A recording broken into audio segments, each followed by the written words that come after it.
Hello guys, welcome back to our channel ChandraAwesome again. In this show, this is the final part of sheet metal model tutorial.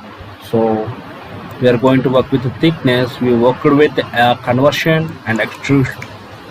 Right, for today we need to work with thickness. So in the thickness section, it is asking the faces. In the extrude, it asks the curves. In thickness, it asking the faces.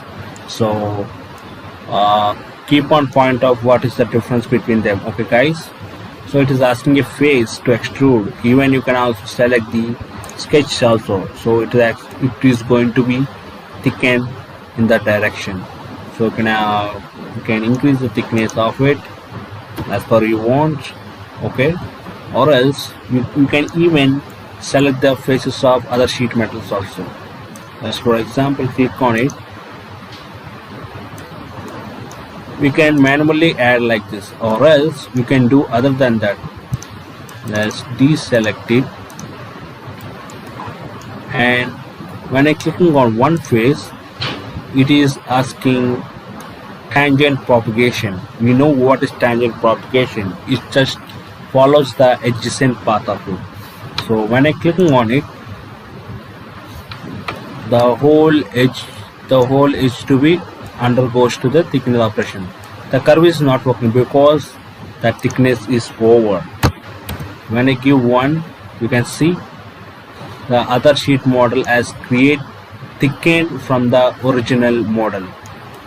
This is how does it works. Work with the thickness, and the other is same. Either you want to add reliefs, add bends like that. Let me hide the original part.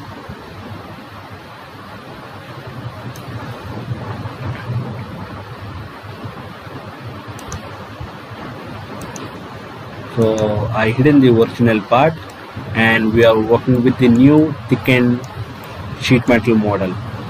Okay, and it is asking the same things like the bend relief or clearance or include bends, and is asking edges,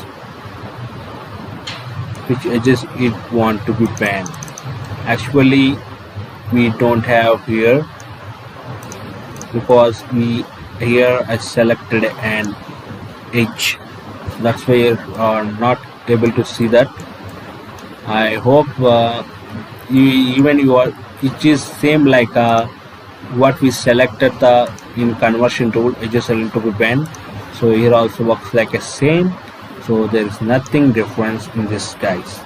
And the other material, relief, general, these all are same as to the other sheet models. Okay, when I clicking on it, now this sheet metal has formed. Even you can see the sheet metal view. This is the actual sheet model. It's different from this one. That's why it's not moving. Okay, I hope that is the difference of. Okay. That is the difference between the conversion, extrusion and thickness in sheet metal model tool. If you understand the topic and got the information, please do like, share and subscribe our channel guys. Thank you. Have a nice day.